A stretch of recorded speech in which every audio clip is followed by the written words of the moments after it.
ఇప్పుడు rainy season కదా! ఏ నర్సరీలు పెట్టినా కళకళలాడిపోతున్నాయి. చామంతి మొక్కల సీజన్ కూడా కదా! కలర్స్ అయితే ఎంత బాగున్నాయో.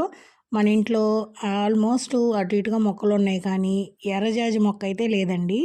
అది తీసుకుందామని చెప్పేసి వెళ్ళాను. ఇక్కడ చామంతులైతే భలే ఉన్నాయి. ఇక ఎర్రజాజి మొక్క అయితే తీసుకొని రిటర్న్ అయిపోదాము. ఇక్కడైతే అన్ని వెరైటీస్ ఉన్నాయండి. నేనైతే ఏం తీసుకోలేదు. చామంతుల మీదకి ప్రాణం అయితే వెళ్ళింది కానీ ఆల్రెడీ అన్నీ నాటున్నాను కదా! ఏం తీసుకోవద్దు అని అయితే అనుకున్నాను.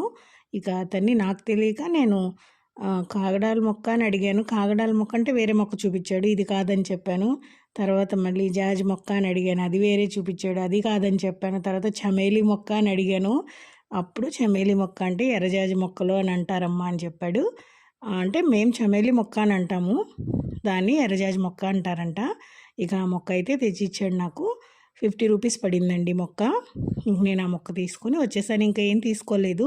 అంటే ఆల్రెడీ మన దగ్గర అన్నీ ఉన్నాయే కదా! ఇంకెందుకులే అని. అది కాక వర్షం పడతా ఉంది. బురద బురదగా ఉంది అక్కడ. చాలా జారుతోంది.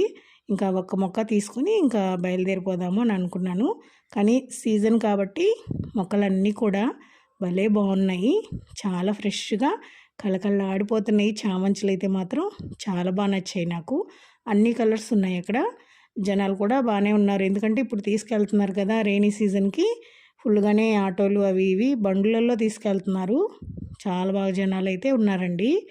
ఇంకొంచెం సేపు ఎక్కువసేపు ఉంటే ఇంకేం మొక్కలు గుర్తొచ్చి అడుగుతాను అని చెప్పేసి మా వారు ఇంక పద, ఇంక పద, ఇంక పద అని తగులుకున్నారు. ఇంకా అదొకటే తీసుకొని వచ్చేసాము.